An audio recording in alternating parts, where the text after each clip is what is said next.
to hope to draw the absolute nuttiest hand afterwards. But even having said all that, I still think Shaxy should be hard mulling, trying to find that Celestial alignment as quick as possible, because outside of that, if he can't play it before Kurtrus comes down, it's close to just being in a position where you pack it up already. It's so hard to win from there. I will say that this particular version from Shaxy that we're not seeing from any other Druid is a bit more minion heavy. You're running double Umbral Owl and double Goldshire Knoll, aside from your usual Auctioneers, Anaconda, and Malagos, which means that he does have potential to get on board relatively early. And we know that Brute Demon Hunter has not very much removal, so I'd be particularly curious to see how early Shaxy wants to play his Umbral Owls. Like, they will cost 0 at some point, and the Knolls immediately cost 0 as soon as you play alignment and have one other card in hand. So he could get greedy with Survival of the Fittest, but I feel like the minions might have more utility the earlier they're on board. This hand already coming together in a big way for GivePLZ. It's not quite available next turn, I don't think, to be going for Outcast Glide. But one more turn, and he is absolutely laughing. A Glide in Outcast position is exactly what you're looking for on turn 4 to be able to complete probably the second layer of his quest.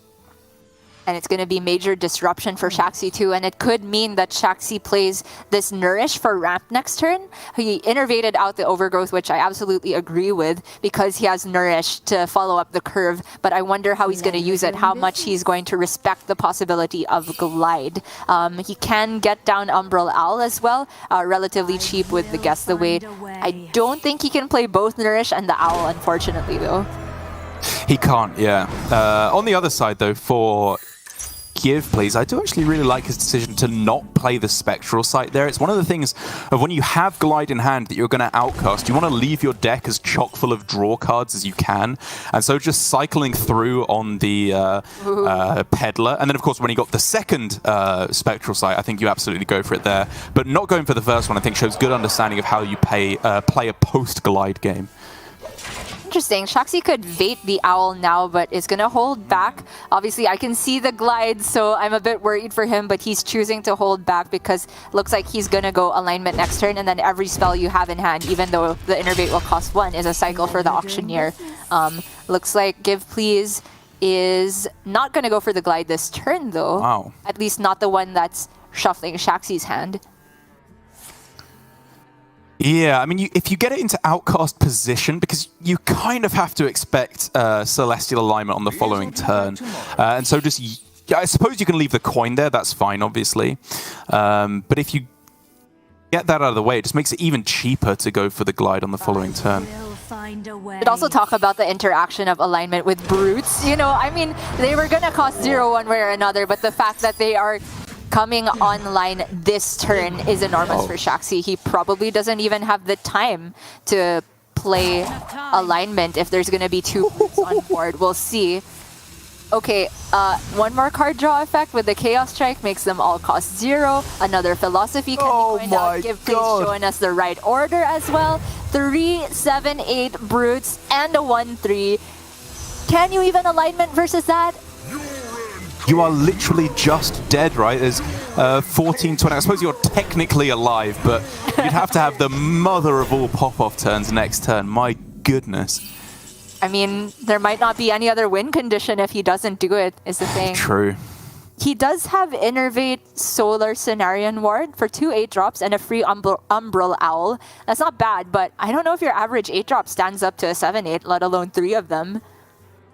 Yeah, if you got double Terralion, then maybe you can talk, but like, outside of almost exactly that, you're in some serious trouble. Tyrion, decent as well. The 9-5 with Rush. I guess you'll take a Troublemaker. It isn't amazing, but any of the high rolls, as long as it's not a vanilla minion, there's also Morg Forge Fiend. I think that can maybe get there, but we'll see. It has to be great 8-drops for Shaxy here. No, vanilla and vanilla! Uh-oh, the 8-8 at least takes some okay value trades, but GivePLZ doesn't care about this in a million years. Yeah, so obviously Kurtrus hasn't been played yet, and so I think you have to be careful not to get overly baited by this Lion's Frenzy, because you know, you can go for it and try and go for lethal in the next couple of turns. You're pushing a lot of damage, absolutely. But how do you turn this game into a lock? I wonder if it's better to go for Glide, just so that even if they play Celestial Alignment, you still have Kurtrus available straight after. Yeah, I do like the idea of getting Kurtrus in hand now. The one important thing for GivePLZ is I hope to see a value trade on the 6/6, just because of the possibility of survival of the fittest. Outside of that, I think he's fine. He can glide to just shoot down the 6/6 with his weapon instead. I think that makes sense.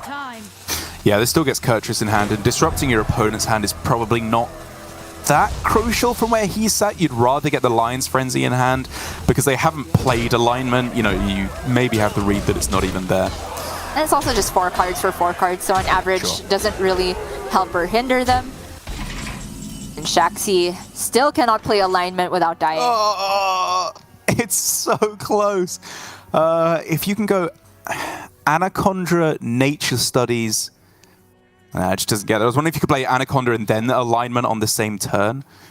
I mean, he actually could play it without dying, right? Because of the value trade, it would leave 15 on board plus a weapon, which is, you know, you're alive because they only have 1 mana. Yeah. Play Kurtrus and that's it, but you have to swing the entire board the next turn.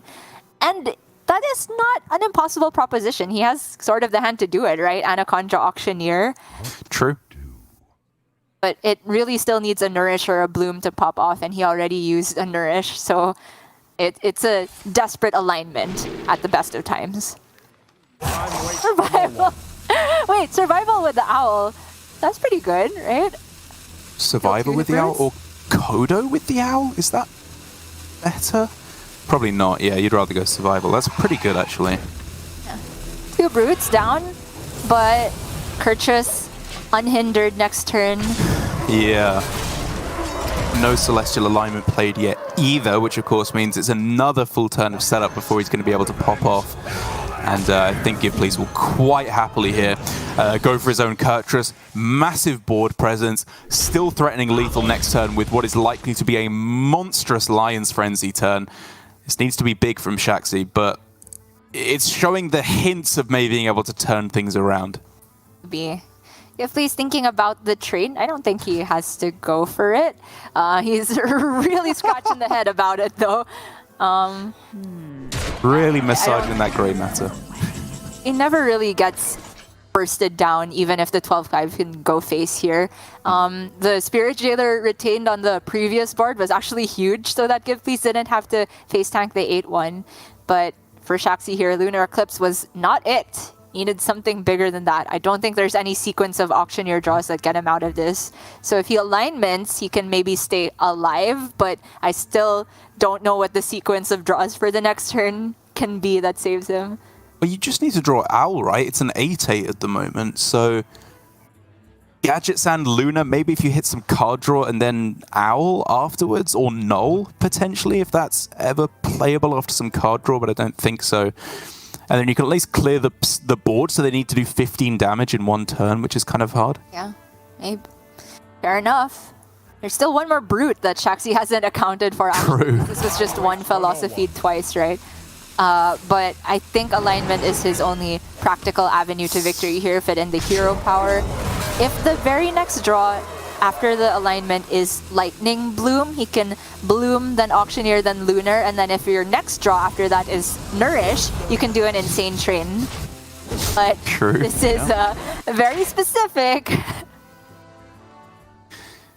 And here for GivePLZ, it is go time.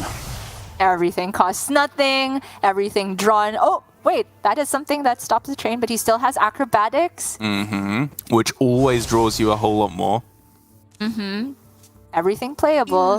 Voices, yep. Please. Great. Playing the tradables. It's just correct here. Also just more pressure that Shaxy has to deal with. 1-cost fragments are pretty funny. Okay, that does stop the train. That's a pretty bad turn, all things considered, for GivePLZ. So Shaxy now has 1 chance to turn things around at 1 health. I'm shocked he's alive, honestly. Same. There were very few panouts from Acrobatics that stopped the train entirely. Oh my goodness. So Nourish off the top, Bloom off the top, maybe Nature Studies obviously is okay with Anaconda. Then you can't play Auctioneer, right? And you need to draw. So I do think it has to be one of those immediate mana gain cards to actually win Shaxy the game. We'll see. Nope. Yeah, that's just game. No mana to play Auctioneer with a spell, unfortunately. No matter which way you slice it, if you Lunar Eclipse first, the Celestial costs 0, but you spent the 1 mana, so you can't play the Auctioneer. And there it is. He got brooted. An interesting approach from Shaxy to go with trying to just win on board. It's not often the approach that you take against Brute Demon Hunter. I think that although as bad as Celestial Alignment can be in that matchup, as we saw, to just let them play their hand as quickly as they possibly won, I still think generally you would just take the risk at surviving on 1 or 2 health and then hoping to mega pop off the turn after. But for Shaxy, to be fair to him, his approach of Solar plus Cenarian Ward almost got there. It did stabilize the board at the end for the most part. I do think it was on average going to be better for him because even if you do go alignment, he didn't quite have the hand to support a pop-off without second Nourish or even a Bloom or Malagos to draw him one of those things. I think his line did make a lot of sense in my opinion. It's honestly, the Spirit Jailer living and making sure that GivePLZ had an easy trade on the 8-1, didn't have to use the other trade of the Lion's Frenzy was a very, very big deal. Very cool deck on the side from Shaxy, which unfortunately we won't get to see him queue into what he thinks is a favorable matchup. I think Lorinda was saying that he was queuing that Druid into Rogues when he had the opportunity, which I'd be honestly surprised if the Druid was still favored in that because Rogue can bounce Neophytes, but maybe Shaxy knows something I don't. That is often the case, but for now he's going to move on to his Handlock versus Brute Demon Hunter, which honestly doesn't feel like an amazing counter queue. I'd rather have an aggro deck or possibly even the Garrote Rogue, but Shaxy wants to save it. Oh, sorry, got banned. Yeah, Rogue got banned. Sorry, he still has, Demon Hunter or Warlock, so he could go for the Mirror available. Oh no, sorry, the OTK Demon Hunter he has rather than the Brute Demon Hunter, which would be pretty exciting to see. I can see why you'd go for Handlock, I guess. Although I've got to say, I don't mind the chances of OTK Demon Hunter in this matchup. I think removing their stuff and then bursting them down is not outside the realms of possibility. Brutes are a bit difficult to remove, like the 7 health is just out of range of Moarg Eyebeam, but possible. And glides happening on both sides can make the matchup very clowny indeed. Players having to avoid completing each other's quests, which is especially scary versus Brute Demon Hunter because they have the Soul Fragment. But Shaxy going to be on the Handlock for now with the straightaway keep on the Goldshire Knoll. It feels like he is trying to play the Handlock as aggressively as possible. Yeah, I think just keeping any of the threats makes a lot of sense. Against some decks with a lot of removal, Null is a little bit flimsy just because it dies so easily. But given this deck has essentially no removal, or very, very limited at least, the Null is likely to stick around and at the very least can just trade into a Brute if they have those early on. So I think it's for Shaxy is looking very good in terms of a starting hand. Even Neophyte, if well timed, can be just the card you need to stop their ability to complete a key quest turn. And one of the greatest timings for Neophyte is into a Sigil of Alacrity turn because they invest that mana for an extra draw and they won't often be able to complete quests if you've made their spells more expensive. However, Shaxy says that is not worth giving up on quest progression and getting the Knoll to be cheaper. So Neophyte, GivePLZ going to dodge that for now. It looks like he doesn't have guaranteed quest progression yet, though. Yikes. Not quite, yeah. Needs something off the top here. Gets a Brute, which isn't exactly what you want to see. So it's going to be a very slow start to the game for GivePLZ. Honestly, this is awful. Just missing turn 3 quest completion with a Sigil activated. How often do you see that from any quest Demon Hunter? Not often. Actually, running the Rostrot Viper is something quite a few Handlock players are teching in for the weekend. Not specifically for the Tusk Piercer, of course, but that could eat the Lion's Frenzy later on and maybe protect Shaxy from a post-Brute lethal. For now, though, option between Backfire and Knoll. unfortunately cannot play both, right? Because if you play Null, it's going to be expensive again. Yeah, no coin mountain giants here. I think I do like going for gold giant null, because then when you go for backfire, if your null dies, you can potentially consider raise dead null, although that's probably not the case. But you have a draw at second null, a netheron, or you can just go coin neophyte after the backfire, which is probably still pretty good as well. But Rustrock Viper is not exactly what I expected. I was kind of imagining you shoehorn that for the Lion's Frenzy. I thought so too, but it looks like Shaxy's valuing the tempo he gets from the 3-4, and also, I guess, disrupting GivePLZ's card draw turn, because obviously GivePLZ could have swung on his own turn to get one more draw. Maybe this is a read from Shaxy, seeing that he couldn't even complete level 1 quest. Let's make his life harder and delay that by another turn. It's an interesting play from Shaxy. It might buy him the board presence and pressure to actually win before GivePLZ even completes quest. And so for GivePLZ, I do think you probably start off the turn by trading the Peddler, right? At the very least, you can still just go Tusk Piercer Soulshare to clear the board, or just Tusk Piercer Hero Power Face if you'd rather as well. Just because you can always just draw the Peddler, trade it back again anyway. I appreciate that holding on to it does give you 100% guaranteed quest completion, because you can trade, draw, trade again. It's interesting. It's a tough way to play it. I see what you're saying. Like, GivePLZ is so far behind here, and he has enough good top decks for card draw that maybe takes the risk, because obviously completing with 2 trade backs is not a great way to complete quests, because you waste a lot of discounts. But it looks like GivePLZ is not going to take any risks from here on out. The double jump can find him Spectral Sight if he wants to start with that. Or he could just do the full trade turn, like we said a while ago, and then hold the double jump for quest 2. Yeah, and because it will cost 0, he could theoretically get it down maybe with the Brutes as well on this turn, with a Spectral Sight. Oh. This could now be a Brute turn very easily, right?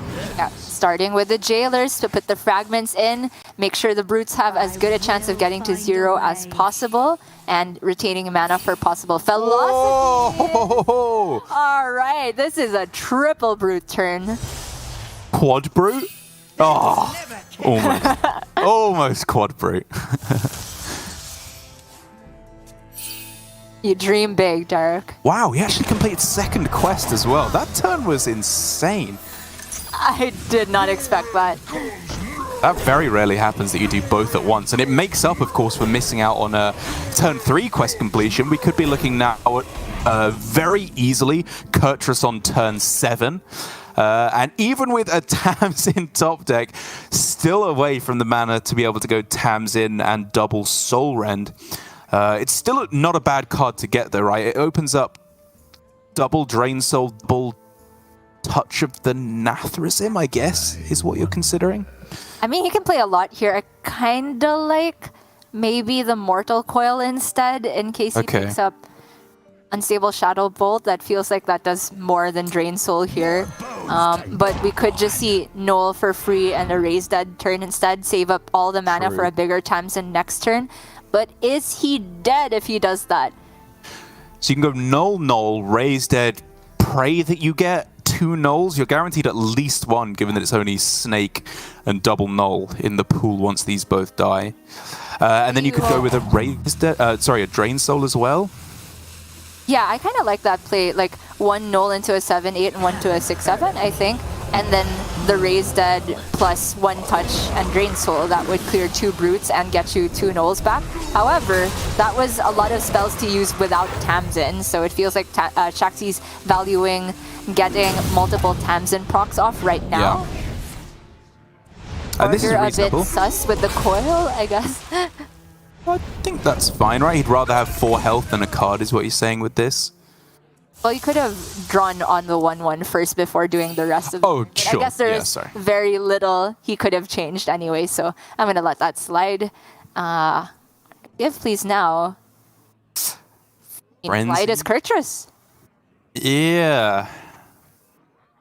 Do you go Frenzy you can use first? 1 swing of the Frenzy. Yeah. 1 swing of the Frenzy to clear Tamsin, push 8. I think that's pretty good. No, there's a way. Yeah, that is probably pretty good. Tamsin, I think there's enough minions in the Death Rattle pool to the point where killing it doesn't feel completely pointless. They may obviously as well not have Raise Dead in hand.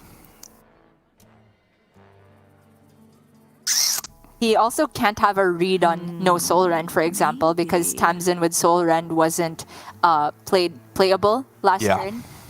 So, I mean, I think it's just safer to kill Tamsin here, and I think the Glide was the best way to go about it, but GivePLZ is gonna silence instead, go for Glide, and have the Frenzy back in the deck.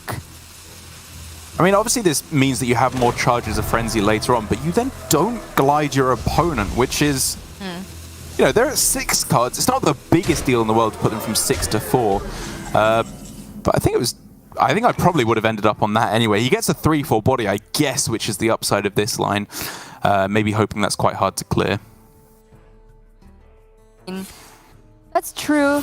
True enough. I mean, I felt like the Frenzy was very safe because he already saw the Viper from Shaxy.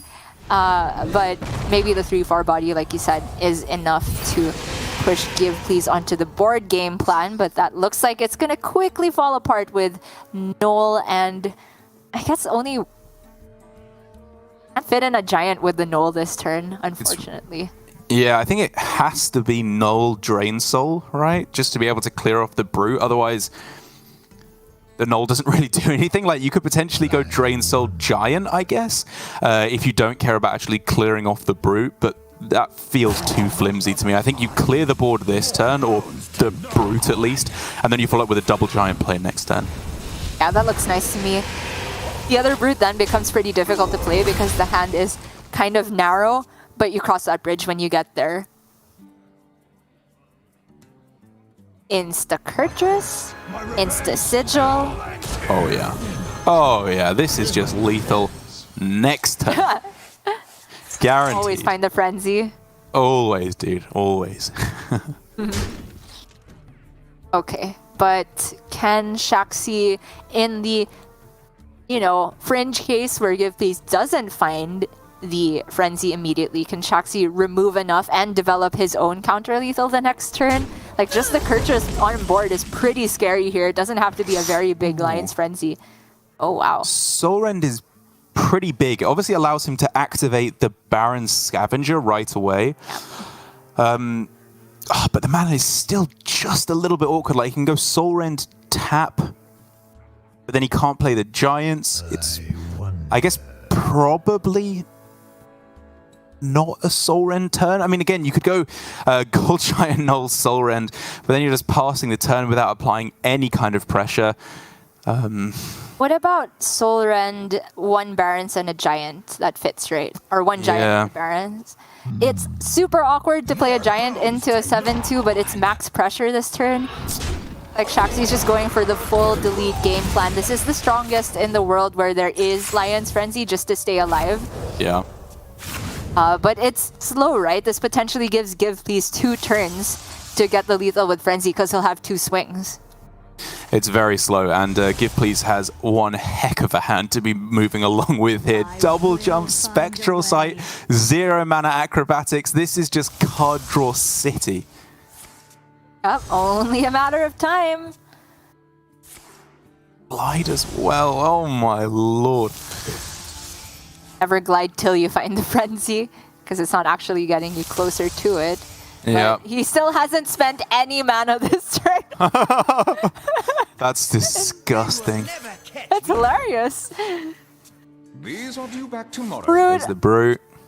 Oh, I don't know about this order. What about playing Brute first so then you could outcast the Sigil Runner? I think any consideration of order just pales in comparison to doing actions. Just like do stuff. Just go. And you can hopefully get there in time. Trade, trade, trade. There's the Lion's Frenzy. That looks like 20 to me. And one absolute haymaker of a punch comes in from GivePLZ with the Lion's Frenzy to close things out. 2 games to 0. Shaxy, once again, we're seeing a counter queue falling apart. He cannot get the job done. And now Brute Demon Hunter of all decks is off to a 2-0 start.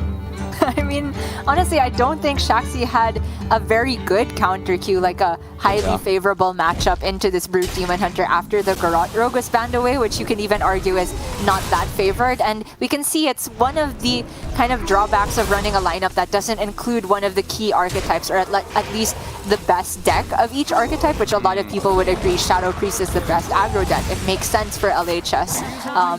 Shaxy still has a chance on his OTK Demon Hunter, but man, if the hand lacked removal versus early Brutes, I feel like the OTK Demon Hunter might struggle as well. But again, this matchup is very volatile. The glides on either side can make for some very funny interactions where players complete each other's quests by accident. Both players running 2 copies of glide. This could be a fun one, Derek. It could.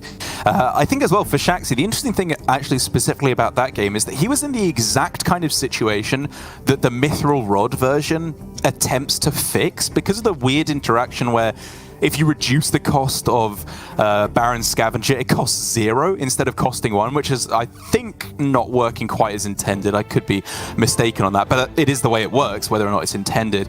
And like having 0 mana giants instead of 2 mana giants there, like maybe with a rod he would have been able to get there 1 turn earlier, apply the necessary pressure, and not die to the Lion's Frenzy.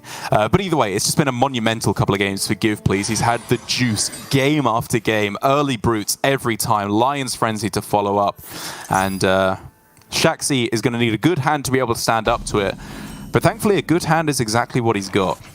Oh yeah, this is all the perfect and cheapest draw cards. Oh my goodness. Next turn, Sigil plus Tusk Piercer, Insta Quest 2. He probably has enough to make sure Insta Quest 1, then the Quest 2 is very likely to happen turn 4. He could just get turn 6 Kurtrus, which is ideal for OTK Demon Hunter. But we'll see if GivePLZ won't pressure him by then. I mean, he has the perfect battle tag for a deck that's mantra is Brute. GivePLZ.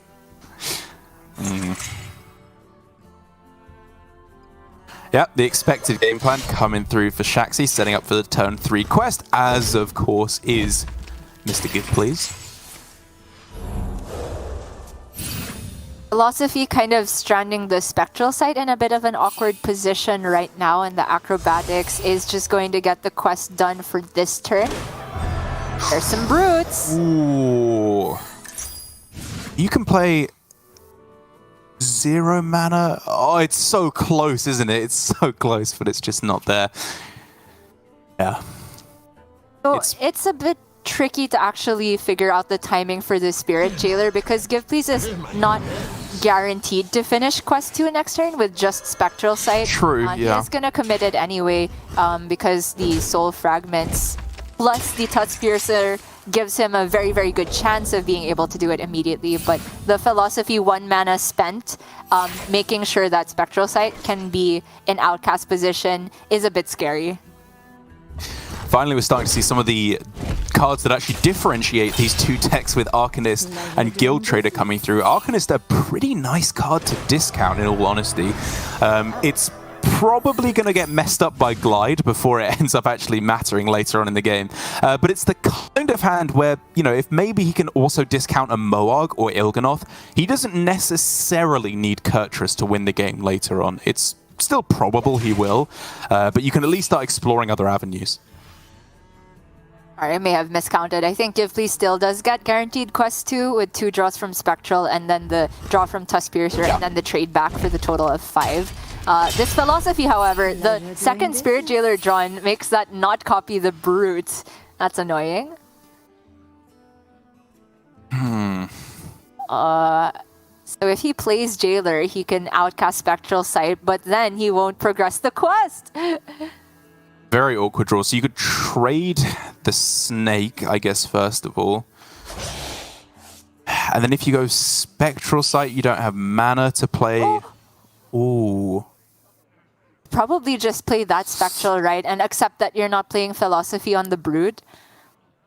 Oh, I guess, yeah, you're probably right. Again, it's so close to being everything you ever dreamed of, but it's just not quite there. I think one Brood's still pretty decent this turn. It's good. It's very good, but it's not everything I ever dreamed of. You dream big, Dark. And you kind of do have to dream big with this deck, to be fair. Exactly. Shaxy mousing over the Arcane Talented Arcanist in the Immolation, or I think quite correctly thinking that's probably going to be his board clear here. And, you know, as I was saying, given that Talented Arcanist likely gets shuffled back in at some point, I think being liberal with it as a removal piece is perfectly valid. It doesn't have to be this turn, of course, because with all the healing in OTK Demon Hunter, you can tank 1 or 2 hits from these brutes and then heal up afterwards. But the point is that basically this 0 mana Arcanist, you can consider it for combo, but more likely it's a removal piece. Oh, with the Il'gynoth possibly being discounted, that makes it even more tempting to hold on to Arcanist, but I do think the more responsible play is just cleaning up this board, although Shaxy doesn't quite have mana to do it anymore because it would leave the Brute at 1 HP, so it looks like he is just going to take the turn off for quest completion. Whoa. Wow. This is a nutty combo hand. Like, he's got most of what he needs to do already in the next couple of turns. If he can just get himself a Moarg, he's kind of close, kind of. Kind of close. And this is the kind of hand where if you think you're just going to combo prior to Kurtrus, you can just use Guild Trader as a Moarg. But there's a glide that is, there it is. So backbreaking. Oh. Shaxy. I thought maybe he could get there with Guild Trader Immolation for this board, find the Moarg, and then try to get combo. But that hand was not only discounted, it was tons of cards. The coin going back into the deck is just a disaster for Shaxy. So far behind now. Yeah, of course, Kurtrus in hand, ready to go for GivePLZ. Not so, however, for Shaxy. If he can glide that back with a glide off the top, oh, nope. Yeah. Not quite. Yeah, it's kind of what he needed, right? I think you take it. Yeah. I think that's his best shot. Glide. Glide. Yeah, you've got Arcanist. Fell Screen Blast doesn't even really scratch this board, does it? I mean, he probably just philosophies and then goes for a 36-point heal next turn. Oh wait, he doesn't even have mana. Sorry, that doesn't work. Yeah, like so 18 points of heal, which doesn't even clear the Brute. Yuck.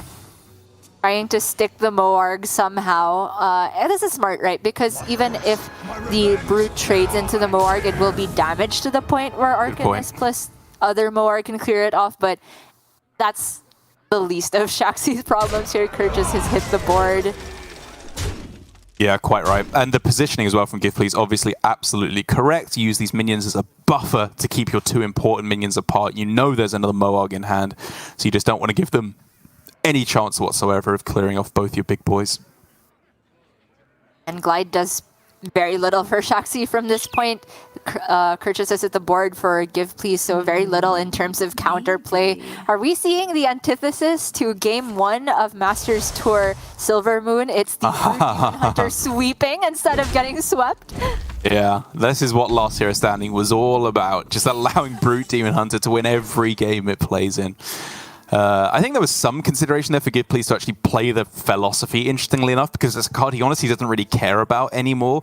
He just wants to give himself guaranteed chain quest completion once he plays the Glide, once he plays the Acrobatics, now that Kurtrus is down.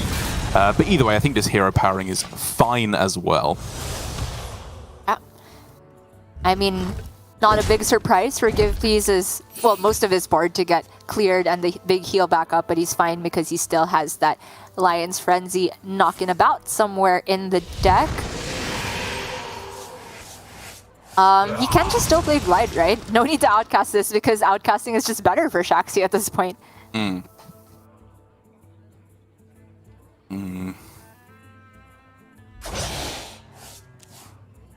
Okay, sure. Viper instead. I mean, no matter what you're doing. This turn. Yeah, it's a little weird. I agree. I do think I was just starting off with the card draw, but I guess wanting to go with like the drip card draw on this turn and then like all in on the following turn once he actually hits the Lion's Frenzy. Maybe. Well, ends up with one like 2 out of the old hand just coming back. But it's certainly enough to get there next turn, I think, with both the Viper trade, pulling the Peddler back, and the Acrobatics. I think he almost certainly finds the Frenzy. Trade Moog, Immo. Oh, I meant trade the 1-3, but even that doesn't actually clear the board. You can go Moog, I-Beam, I guess, but even that now not a possibility because he spent all his mana. Yeah, prioritizing getting his own Kurtrus down, just praying the Frenzy is at the absolute bottom of the deck for GivePLZ. This one's a wrap, right? There's just no chance that Shaxy gets back in now. He lives next turn, he plays his own Kurtrus, and he can also Moarg I-Beam. I guess the 1-3 goes into the Kurt now, though. Sure, yeah, okay. I don't know. Yeah. Finding microscopic outs, but it all involves GivePLZ never finding the Lion's Frenzy, which is highly unlikely. Yeah, we're going to need an electron microscope, I think, there it to is. be finding this one, because this is subatomic win conditions now for Shaxy. As the Lion's Frenzy comes down, obviously absolutely perfect, getting huge amounts of card draw. This still procs the Acrobatics as well, right? There we go. In order to keep drawing yet more. It's Omega lethal. Get out of here. GivePLZ 3-0. He's going forward to tomorrow. He got brooded, dude! 3 times! Omega Bruted. Never has GivePLZ's shirt been more appropriate. 3 thumbs up. You are so cool. You triple bruted your opponent and just absolutely deleted him from the game. I'm kind of sad that it ended up this way because I liked the rest of GivePLZ's lineup. I was hoping that we would get to see his Delete Warlock in action. Maybe tomorrow, because he is, of course, going to be coming back to continue the play in the top 8. But man, what a performance. I think he played it very well. There were a couple of opportunities at the start where I was considering going for more, I don't know, glide-oriented lines, like disruptive lines, I suppose, whereas he was all in on trying to find those brute plays as soon as possible, very much living up to the name of the deck and realizing what his prime win condition is, and taking some easy games because of it. I still think it was the eventual glide play that really won him that game, though, because it just shuffled so many cards back from Shaxy's hand and relevant discounts. Like, Shaxy would have had either a timely Kurtrus or a timely Il'gynoth combo had that not been all brought back to the deck. GivePLZ knew exactly when to pull the trigger on the glide, and he got super rewarded for it. I too hope that tomorrow we get to see the Delete Warlock in action, because I think it's a pretty